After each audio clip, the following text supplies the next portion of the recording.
The views and opinions expressed on the following program are those of the host and guests and do not necessarily represent those of any organization, including One Generation Away.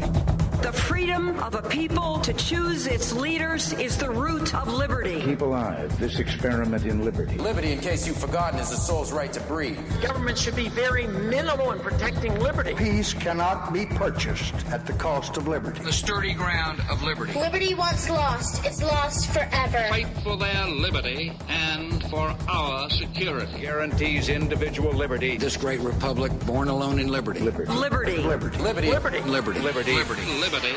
Just how much do you want liberty? This is Liberty Nation with Tim Donner, a production of LibertyNation.com. cutting through the double talk, taking on the topics, going after what the politicians really mean, and making it all clear. For your freedom and your liberty. Liberty Nation with Tim Donner. Why are Democrats refusing to let go of the Trump-Russia collusion delusion? The reason is not what you think. Welcome back in to Liberty Nation Radio, a production of LibertyNation.com and heard from coast to coast on the Radio America Network. We will examine the question of why Democrats carry on with their drumbeat of condemnation about the Mueller report, questioning the credibility of Attorney General William Barr as they demand the entire report unredacted, despite laws preventing portions of it from ever being released. Joe Biden, nominal frontrunner for the Democratic presidential nomination before he even officially enters the race, has now come under intense fire with accusations from 6 different women describing his groping and generally creepy behavior. We'll tell you about it in a moment. Plus, technological tyranny threatening your privacy. And what happens if President Trump responds to a growing crisis at the southern border by closing the border? As we're joined by Laura Valkovic and Scott Cosenza of LibertyNation.com. Say what? Say what? Say what? One more time. We commence the proceedings with our signature segment, Say What, where we roll out some of the most wacky, astonishing, and damnable things uttered by politicians and the chattering class. The heat was turned way up on Joe Biden this week as the former vice president enters the final stage of decision on whether he will, as long expected, enter the presidential fray in a Democratic field that already stands at 16 candidates. Biden would be almost alone as the only traditional liberal in a sea of progressives or Democratic socialists. But 6 women came forward this week to say they were the victims of unwanted groping from creepy Uncle Joe. The first was Lucy Flores, candidate for lieutenant governor in Nevada in 2014, when she was preparing to give a speech with Biden and actress Eva Longoria on stage with her. It happened also suddenly. We were all lined up next to the stage. Eva was in front of me. Joe Biden was behind me. I'm kind of preparing myself to give these remarks. It's the very last days before the election. And very unexpectedly and out of nowhere, I feel Joe Biden put his hands on my shoulders, get up very close to me from behind, lean in, smell my hair, and then plant a slow kiss on the top of my head. Then there was Amy Lapos, congressional staffer, who spoke of a bizarre encounter with Uncle Joe that same year, 2014. He reached over and put his hands behind my head and pulled me close, and I thought, he's going to kiss me. And he was still pulling me in, and I was like, oh, okay, I think he is actually going to kiss me. And he started rubbing noses with me, and he was still holding on to my face. I just remember thinking, is he going to kiss me? Like, what's going on? This is the vice president. Neither of those women, by the way, had ever met Biden before. And sensing the scandal about his handsiness growing by the day, Biden dashed off a video apologizing, sort of, and then saying this. You know, social norms have begun to change, they've shifted, and the boundaries of protecting personal space have been reset. And I get it. I get it. I hear what they're saying. I understand it. And I'll be much more mindful. That's my responsibility. My responsibility, and I'll meet it. Don't you think a former vice president and a guy about to run for president could afford like a real microphone? It sounded like he was in a barrel. But notice how Biden said social norms have shifted. Let me translate that for you. Hey, it was perfectly fine for me to grope those women in public in the old days, but I can't get away with it anymore in the Me Too era. But the creepy Uncle Joe narrative has actually been around for several years. Witness this hilarious spot by Jon Stewart on Comedy Central in 2015 after Biden rubbed the shoulders and whispered in the ear of the wife of Defense Secretary Ash Carter during Carter's swearing-in ceremony. And Jon Stewart speculated what he might have been whispering in her ear. Hey, you seem tense. Is it the stress of me groping you for 28 straight seconds? Jesus, 28 seconds. That's like 3 decades in groped on camera years. This brings us to our newest segment. Joe Biden, you only have one job. As vice president, your mission is simple. You show up. You shake a couple of hands, you flash the pearlies, you get home in time for the Mindy Project. That's it. It's apparently a Senate rite of passage. You're not officially sworn in until Delaware Joe has felt up one female member of your immediate family. That segment on Comedy Central was entitled The Audacity of Grope.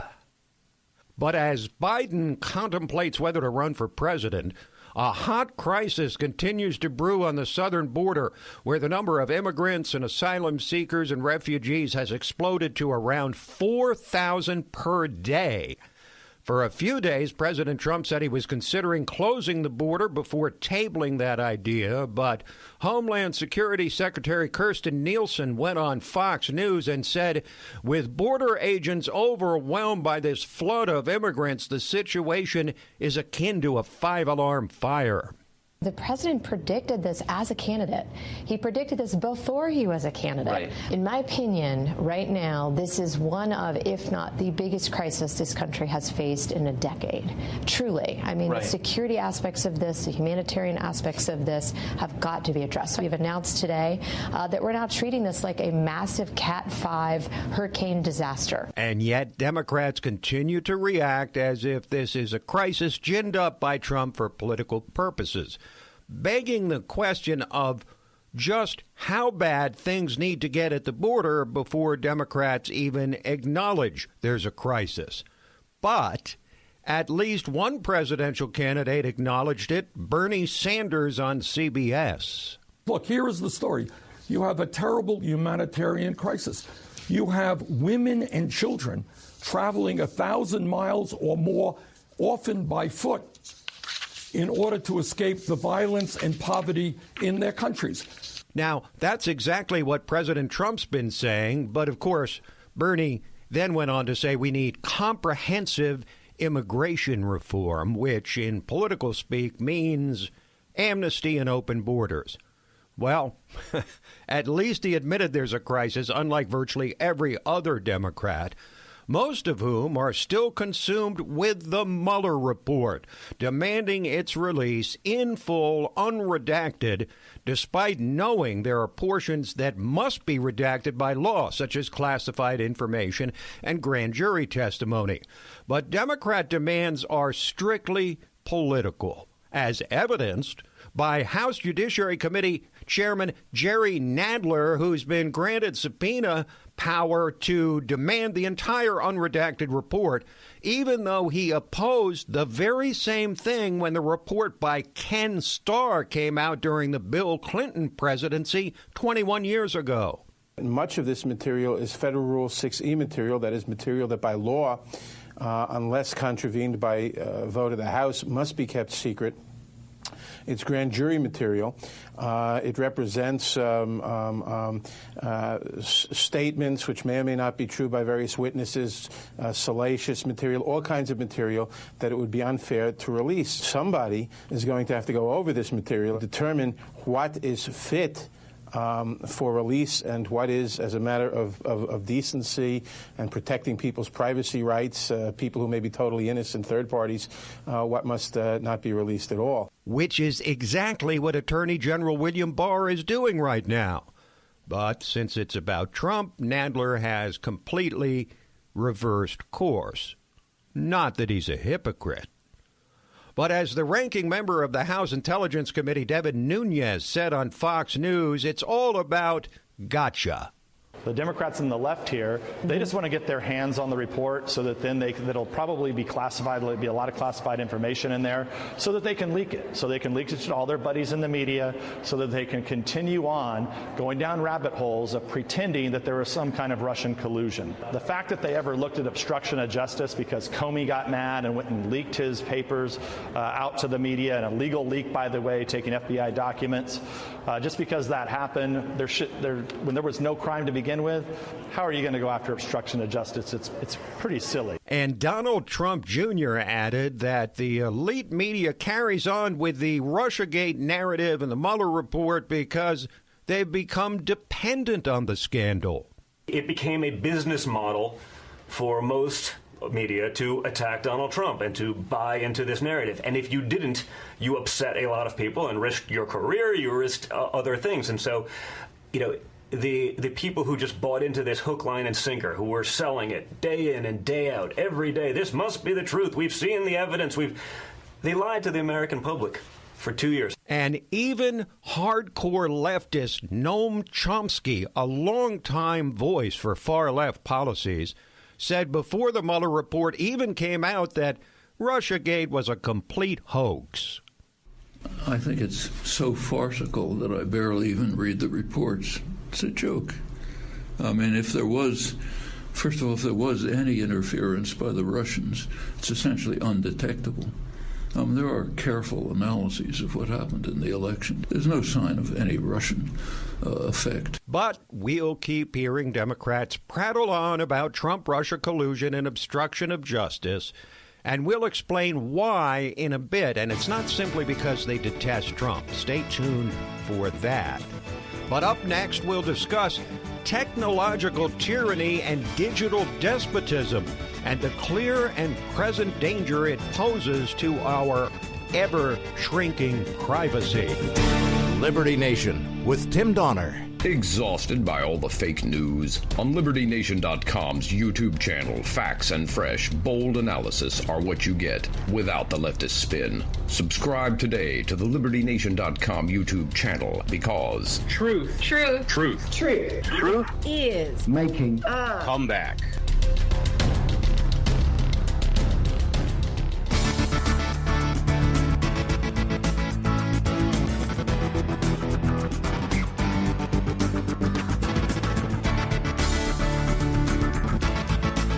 We believe that all men are entitled to blessings of liberty. This is Liberty Nation with Tim Donner. Privacy. It's become almost a quaint concept these days. Our every social media post leaves multiple markers. Facebook can assemble a full profile on us from the things we like on their platform. Our every move can be monitored. Cameras are everywhere. Virtually everything about our lives can be accessed with frightening ease. That's why Liberty Nation has created a regular column entitled You're Never Alone, Tech Tyranny and Digital Despots. And the author who writes it up every week joins us now, LibertyNation.com socio-political correspondent Laura Valkovic, a resident of Britain, but joining us stateside in studio today. Laura, welcome to Liberty Nation Radio. Thanks, Tim. Appreciate nice to be it. here. I appreciate having you. You've written a lot about tech tyranny, most recently about Facebook being embroiled in scandal after scandal over privacy breaches and misuse of data. And Facebook CEO Mark Zuckerberg recently unveiling a so-called privacy-focused vision for social networking. What does he have in mind here, and will this change the face of Facebook? So Mark Zuckerberg has released this vision, which he seems to be aiming at a bit of a rebrand of Facebook, but I don't think everyone's that convinced. His plan seems to be to basically merge Facebook with the other apps the company owns, like Instagram and WhatsApp. So the privacy aspect is not that Facebook will no longer be using or selling your information, but rather they'll be offering more private or small group messaging services. So rather than people posting publicly on social media so that everyone can see the content, they will be private messages, more like just a text messaging service. But the main criticism is that they'll still have access to all this information about you. They'll still be able to sell it, to use it how they want. All right, now you really raised my interest level substantially when you wrote about Mark Zuckerberg's interest in brain-computer interface, which would allow a computer to interact directly with the people's brains and enable users to type messages or navigate a page purely by using their thoughts. This sounds like science fiction. Is it real? It does sound far-fetched, Tim, but it is real in the medical research field. Mark Zuckerberg's funded a lot of research into it, and other medical researchers are doing it, particularly to do with prosthetic limbs, kind of mechanical legs or something that a person could actually control with their minds. So I think Mark Zuckerberg is kind of hoping this could transfer from the medical field to the social media world. But it's purely Orwellian. I mean, it's beyond Orwellian. I think you could achieve a balance. You know, there are positive aspects where it could improve some people's lives, but there are so many negative aspects, and it's easy to expect that it would go in the wrong direction. Yeah, you think? Wow. Being able to, a computer being able to actually read our minds. Okay, now you write a lot about what you call the surveillance state. What are the greatest and most immediate threats, as you see it, posed by the surveillance state we find ourselves living in today? Well, I don't think the surveillance state is only to do with the government or the state as we think of it now, right, but also these corporations. I mean, people are kind of getting sucked into these supposedly free services without considering the why they are free. They're free because that information is used and sold, and that's how these businesses actually make money. So we may not feel the effects of these immediately, but gradually, as the companies and the government working together obtain all this information about us, they're becoming more powerful and can actually manipulate us very easily without us even realizing it. Great stuff. Thank you, Laura. Thanks, Tim. Laura Valkovic, socio-political correspondent for LibertyNation.com. Up next, why Democrats won't let go of the collusion delusion. The reason is not what you think.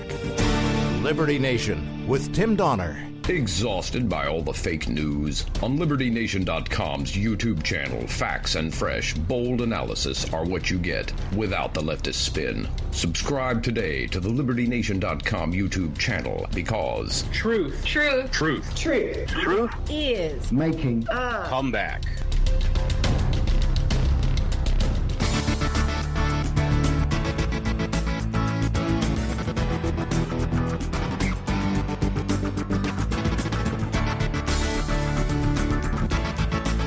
We believe that all men are entitled to blessings of liberty.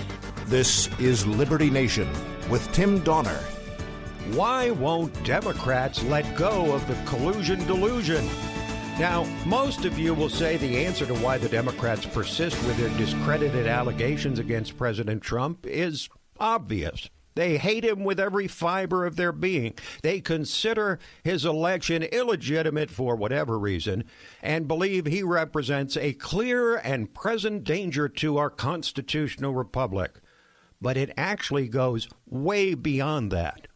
The bottom line of the Democrats' refusal to let go of the Mueller report and its disastrous implications for them and their handmaidens in the elite media is not their unbridled hatred for the 45th president.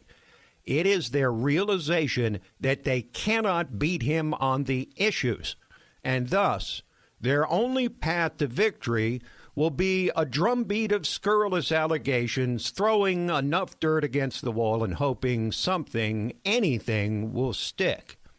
Now, sure, these Trump-deranged politicos hate the president every bit as much as they did from the moment he descended that escalator in Trump Tower and proceeded to send shock waves through the political establishment by lapping the GOP field and vanquishing Hillary Clinton. And yes, despite their shameless attacks on the president, they have a need to save face after the humiliation of Robert Mueller's exoneration. But what really matters to them now that impeachment is all but off the table is the 2020 election. The Democrats realize that if they have to face Trump head-to-head on the playing field of issues, they cannot win. What James Carville famously stated in steering Bill Clinton to victory 27 years ago remains true to this day. It's still the economy, stupid, and the economy is roaring, as is an employment outlook so promising that there are now more available jobs than workers to fill them, accompanied by record low unemployment among the Democrats' most cherished voters, blacks, Hispanics, and women. Consumer and business confidence has soared since Trump's election. These are the fundamentals of most every presidential election. But that's only half the picture. Consider all the water that's already passed under the dam since Democrats won the House last November. In dramatically misinterpreting their mandate, Democrats were self-emboldened not just to ramp up their microscopic examination of every phase of Trump's life, but also to advance radical proposals that draw as sharp a contrast as possible to the supposed right-wing policies of Trump. No matter the Democratic nominee, he or she will be forced to defend the indefensible. The Green New Deal, which would involve a government takeover of the entire economy as introduced by the 29-year-old Pied Piper Alexandria Ocasio-Cortez, is such an electoral disaster that 6 senators running for president who actually co-sponsored the Green New Deal resolution refused to vote for it.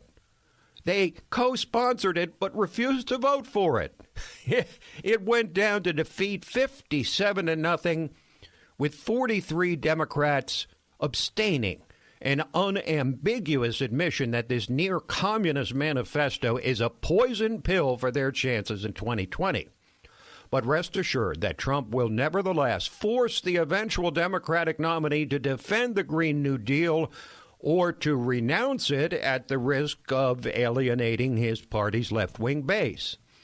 Describing it as simply an aspirational resolution will not liberate the Democratic nominee from the responsibility to defend its merits. No wonder Trump keeps saying that he hopes the Democrats keep talking about this Green New Deal. And if they don't, he will. But even if the Democratic nominee somehow manages to wriggle off the hook on the Green New Deal, how will he or she respond to accelerating calls in the party for reparations for the descendants of slaves, cash payments to the descendants of slaves? How about their calls for elimination of the Electoral College, or packing the Supreme Court, or lowering the voting age to 16 as proposed by their leader, House Speaker Nancy Pelosi? How will he or she defend confiscatory tax rates for billionaires when it's clear that such a craven policy would hardly make a dent in the spiraling national debt? Oh, And they won't even acknowledge a crisis on the border, not to mention advocating any solutions, even in the face of an acknowledgement of the crisis by Barack Obama's own Secretary of Homeland Security, Jay Johnson. The size and radicalism of the Democratic field has assured that these and every other wacky socialist idea under the sun has been or will be supported by one or more of their candidates. And heaven forbid the nominee distance him or herself from the historically progressive platform sure to emerge from the Democratic National Convention, no matter the nominee. Now, you might believe the Democrats can win with their widespread support of Medicare for All, that scheme which would eliminate private health insurance. After all, health care was the Democrats' most useful issue in the midterm elections, and they might have gotten their hopes up that Trump would mishandle the issue when he recently renewed his call for the repeal of Obamacare. But those hopes were likely dashed when the president, undoubtedly urged on by congressional Republicans, then announced on Twitter that health care changes wouldn't occur until after the 2020 election. And while midterm elections generally don't go well for first-term presidents like Trump, and single issues like health care can dominate, the dynamic is entirely different for presidential elections, which almost always pivot on the record of the incumbent. Incumbency and a strong economy together are hard to beat, even with Trump's bombastic personality. Bill Clinton was hardly the most popular president in American history, but he was easily reelected because of a strong economy. Same thing with George W. Bush. Barack Obama presided over a low-growth economy, but nevertheless scored a decisive victory in his reelection campaign in 2012. Indeed, the built-in advantages of being an incumbent go beyond just the economy. In all of American history, only 5 sitting presidents have failed to win re-election. The most recent were George H.W. Bush in 1992 and Jimmy Carter in 1980. Now, you might also believe Democrats can win on Trump's personality alone. But if that were true, they would have won in 2016 with Hillary Clinton, who, despite her shortcomings, makes this Democratic field look like a collection of rank amateurs. Despite the elite media's refusal to report on the remarkable successes of Trump in delivering on so many of his bold promises and presiding over a resurgent economy, the president sits in a strong position for re-election, his prospects only strengthened by a weak and scattered and radical field of Democratic candidates. You can bet the farm that Democrats do indeed realize that the only way to beat Trump, absent a sharp downward turn in the economy, is to keep up their machine gun fire of accusations and insinuations about Donald Trump, hoping one of their shots will actually hit the target. If not, they are likely to make Trump's comfortable 14% margin over Hillary Clinton in the Electoral College in 2016 look like a squeaker. Quick break, and then we're back to discuss victories for liberty in California and New York and the question of what would happen if President Trump eventually closes the border. Liberty Nation with Tim Donner. And now we have reached the portion of Liberty Nation Radio, which we entitled Talkin' Liberty, as we're joined by our regular contributor, constitutional lawyer, and LibertyNation.com legal affairs editor, Scott Cosenza. Hello, Scott. Hi, Tim. How are you? I am doing well. Spring has sprung, so how could you not be in a good mood? Well, let's start with how many weeks in a row do you think we've started with a story from California? Well, actually, I thought you were going to say go the other way when you had said spring has sprung, which is a story of good news for liberty. Oh, yeah. So that to me is the excitement. Well, that's true. Yeah. So that's a natural segue into a U.S. District Court judge blocking California's ban on magazines. Those are the gun magazines, not the kind you find in the dentist's waiting room, holding more than 10 rounds. This is a significant, albeit seemingly unnecessary, victory for liberty, but we have to win a lot of these victories that we shouldn't have to even fight. It's huge, and it's actually 10 or more. So that actually includes a lot more of the universe of magazines, and it banned not just the future sale, but current possession. And just for people who aren't firearms people, a magazine that's 10 rounds or greater represents some huge universe of the magazines that are out there. This is not an outlier. This is not a bump stock, okay, which is an outlier. Not many firearms enthusiasts even know about bump stocks, much less own them. And almost everyone who owns a gun or two would own a semi-automatic that would have a capacity magazine. That this law makes them a felon. So it was an outrageous law when passed. Judge Benitez says it's outrageous and violates the Constitution. Becerra, the Attorney General for California, has run to the Ninth Circuit. Of course he has. And we're going to see, Tim, whether this law gets upheld. But I'll tell you one thing that's very interesting that's happening right now. The second this ruling came out and was widely reported, all the gun magazine manufacturers put announcements on their website that said, we're now open for business to California residents, and the orders came flooding in, and the product went flooding out. So for the time being, anyway, there's some freedom happening in California. Well, an awful lot of posturing in this too, because to the civilian, the man on the street, a person who isn't a gun owner and doesn't have an interest one way or the other, the idea of, well, why do you need a magazine that holds, more than 10 rounds? So the way they posture it, it seems that would only be something that somebody violent would use. Like a school shooter. Right. They've demonized this AR-15 demonization. That is the Patriot's rifle of the modern era, Tim. This is the musket that the Minutemen would have used. Mm-hmm. And to say that Americans can't own one is to say Americans can't own arms. That's really what this is about, the struggle for control over ownership of the arms. And we know that while it's possible to have a free people, for a time anyway, that are unarmed, it's not possible to continually oppress and have tyranny where a populace is armed. Well, the decision also amplifies what you said. California's law prohibiting acquisition, possession of magazines able to hold more than 10 rounds places a severe restriction on the core right of self-defense of the home. Mm-hmm. And that is the purpose of the Second Amendment. It's not for hunters to go out and have a good time, and it's not for criminals, obviously. Yeah, and some might say that it's not necessarily in defense of the home exclusively, as it is a defense of self and liberty throughout one's existence. And that's why they want to take it away, by the way.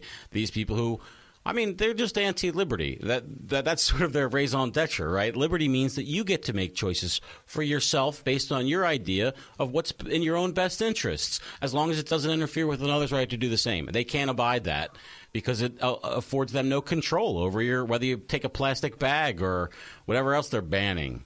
Yeah, I don't want to make it seem like we're limiting the right to self-defense to the home. It's really the self-defense of the person, ultimately. But in this case, District Court Judge Benitez cited the defense of the home as something that was particularly important in the basis for his written opinion. For his written opinion. Now, President Trump has said he plans to delay closing the border for a year. For a while, it was a live option. It was discussed. It was debated. Politically, there's one issue. But there's also legal issues, obviously, with closing the border, which threatens commerce as well as stopping illegals from entering the country. As a constitutional lawyer, what are the issues that you would focus on in a president deciding to close the southern border or the northern border? Okay, I think that first of all, we need to sort of unpack the statement, close the border. what I think he means by that is restrict any entry by aliens into the United States. Because for U.S. citizens, I don't think it would be legal to close the border. In other words, we have the right to travel, and absent some fantastic state of war, perhaps maybe you could justify I think the thing at issue, the thing at issue is commerce. How you would prevent aliens from entering while still allowing commerce, which amounts to over $1 billion a day. I think that maybe you could prevent commerce as long as you could. It would be restricted to those aliens. And with that, there is a federal law, Tim, on point here. It's funny because, of course, the congresspersons who say it's against the law, and I brought it. It's like a sentence long. I just thought maybe people could look it up, even if it's Title 8 U.S. Code 1181F. Okay, and it says that whenever the president finds that the entry of any aliens or any class of aliens into the United States would be detrimental to the interests of the United States, he may, by proclamation, and for such a period as he shall deem necessary, suspend the entry of all aliens or any class of aliens as immigrants or non-immigrants. So it's strictly within his powers. Yeah, and the Constitution doesn't speak directly to this border closure issue, but it does speak to who has the power of foreign relations, and clearly it is the President of the United States. So it seems to answer the question for me, who has the power and does he have the power? But won't this, for the left, come down to an issue of why he's doing it? And if he does it, and it's a year off, he may never do it. But if he did do it, they're going to run to court. They're going to try to stop him by, whatever means possible. And what they'll do, because what you said is pretty much black and white. Yeah. The president has the power to do this. But they would go after it the same way they did with the so-called Muslim ban by saying you can do it for any reason or no reason, but not a prohibited reason. And they'd try to find some prohibited reason as to why he was doing it, because he's a racist, because whatever. Yeah. I mean, that's what they're going to do, right? Yeah, and there will be a judge in the Ninth Circuit Court of Appeals that will grant that stay. Of course, and then they'll have to go to court for an emergency stay of the stay, and we'll see what happens. And then it goes up the chain all the way to the Supreme Court. I think that the thing that you should do to kind of just resolve it in your brain is to think that the people who are challenging it, they're genuine in their belief that it's an improper motivation, I think. So while I would direct my frustration to the circus judge who grants the stay. Honestly, Tim, that's where I think anybody can sue anybody for any reason. It's the judge, though, that says, yes, I think that it's appropriate for me sitting in Hawaii or somewhere to rule on the state of immigration for the hundreds of millions of Americans. That's the real thing at issue. Right, yeah. I'm a district court judge. And here's the thing, that when a district court judge makes a ruling that they know is a bit overstepping, okay, what they do, and also that changes things for either millions of people or dollars or whatever is, they'll make their ruling and they'll stay it. And they'll say, okay, so I'm ruling in favor of you, Tim, that we get to ban seatbelts in all of America because of whatever claim you made. But I'm going to stay my own ruling for 30 days to allow the plaintiffs to go ahead to the appellate court to get a ruling, so it doesn't just upend everything based on what may be a pretty big mistake. But that's not what we have from these lefty judges, and they're progressives. I actually want to start differentiating between liberals and progressives because the lines are the fault lines are opening so broadly now. It's true. Yeah, it's true. Whether you want to go with the traditional definition, classical liberal, or even a modern-day liberal, left of center. Well, Scott, you say their intentions may be good or they really believe that, this is unlawful for the president to do. But I would argue that there's many people who are in favor of more and more gun control who honestly believe that it will make the country safer. So many people believe the wrong things. Yes, but the gun control people are advocating for unconstitutional change, Tim. Oh, yeah, that's right. I forgot about that. Pesky little Second Amendment. Yeah, it is, isn't it? Thank you, Scott. Thanks, Tim. This program, Liberty Nation Radio and Liberty Nation's own podcasts, The Uprising, hosted by Scott, And The Rabbit Hole, Politics and Prose, hosted by Mark Angelides, are available on demand online at LibertyNation.com and from fine podcast providers everywhere. So that is it for this week, but we will be back at you next week. Same time, same station. Till then, this is Tim Donner saying stand up for liberty. And we'll see you next time on Liberty Nation Radio.